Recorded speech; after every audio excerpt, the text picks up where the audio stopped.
وكلمة الأزهر الشريف يلقيها علينا فضيلة الشيخ محمد بدر، فليتفضل مشكورا.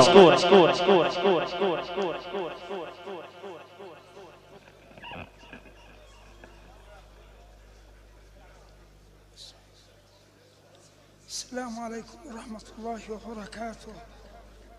أعوذ بالله من الشيطان الرجيم. بسم الله الرحمن الرحيم.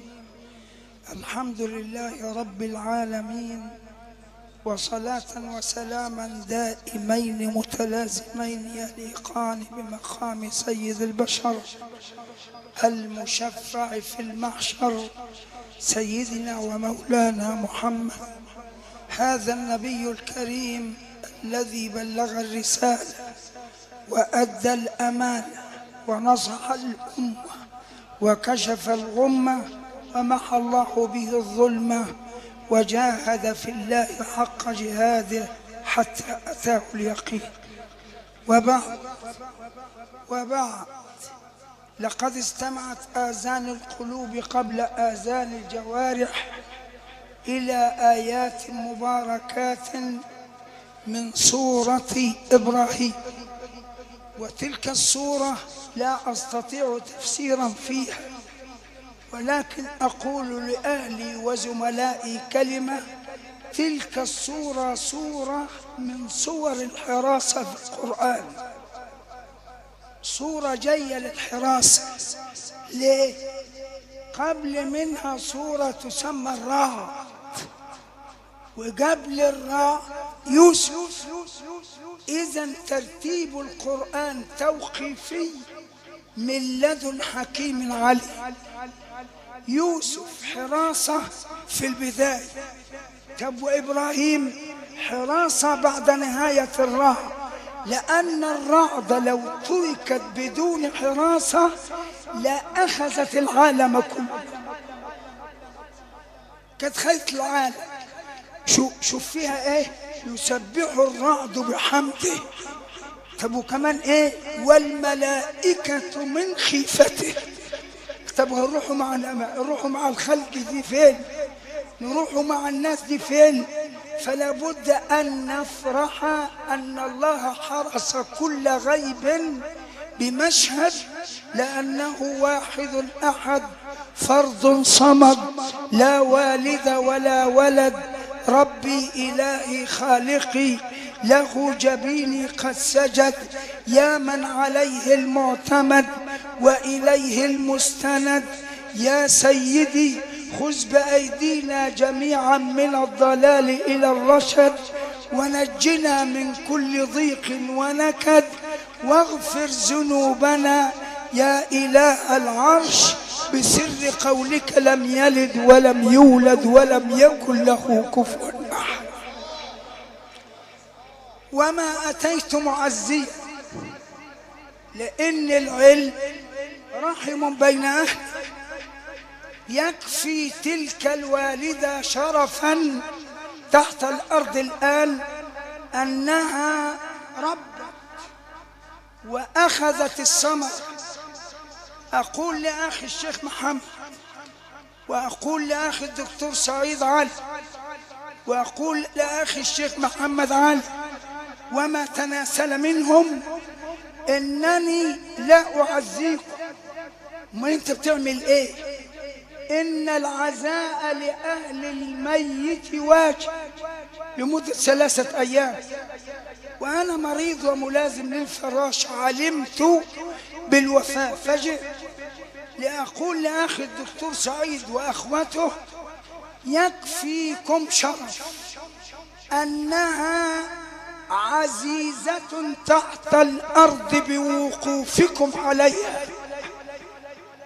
تلك الأم عزيزة بوقوف أولادها عليها، فالحمد لله الذي أعزها بوقوفكم عليها ولم يذلها بوقوفها عليكم.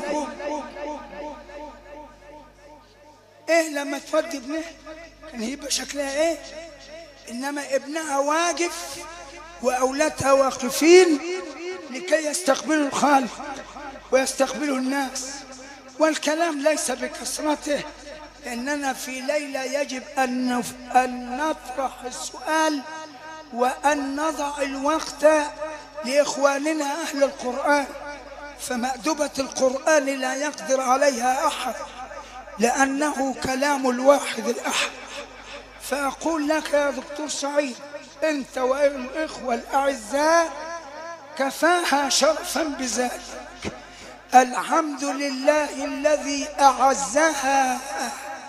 أعزها بوقوفكم عليها، ولم يذلها بوقوفها هي على أحدكم. لابد أن نفهم ذلك، وأن نضع في الميزان كيفية الشكر لمن الأمر عنده بحسبان. كيف نشكره على ما نحن فيه، نشكره على أنه أزداكم النعمة ساعة أخذها في حياتي، فالكل يعلم ذلك.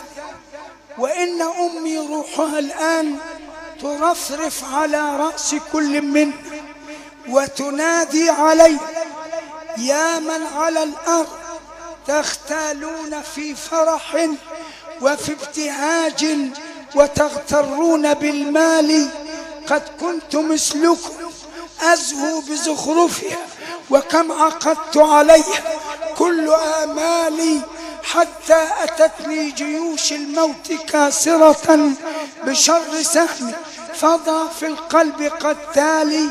وكان يجلس جنبي يوم حشرجتي خلاصة الأهل والأصحاب والآل، فما استطاعوا لرد العمر ثانية، وما استطاعوا زوى حزن على حالي. أمسيت في القبر لا خل يؤانسني فيه، بل ولا أمي ولا عمي ولا خالي، وبان لي بغتة ما كنت أجهله، وحل بالقبر ما لم يأت بالبال. وقام ابني إلى الميراث يجمعه كأنه باعني، يا قوم بالمال إن المؤمل في الدنيا وزينتها كخازن ماءه في جوف غربال. إن المؤمل في الدنيا وزينته كطالب الخير من أنياب أغوالي. يا من على الأرض موتي عبرة لكم، وحالكم يا رفاقي مثل أحوالي. وأنا أجيبك يا ولدتي برسالة أرد على رسالتي. إن كنت تحت الأرض فأناجيك، وإن كنت في السماء فأناديك، وإن كنت في القبر فأحييك، وإن كنت في الجنة وهذا أملنا في الله فأهنيك. فاللهم اجبرها، اللهم آنس وحدتها وآنس وحشتها، وثبتها بالقول الثابت، وأبدلها دارا خيرا من دارها، وأهلا خيرا من أهلها، وجيرانا خيرا من جيرانها.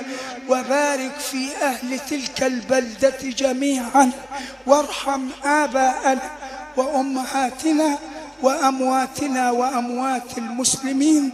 وصلى الله على سيدنا محمد وعلى آله وصحبه وعليكم جميعا مع ورحمة الله وبركاته.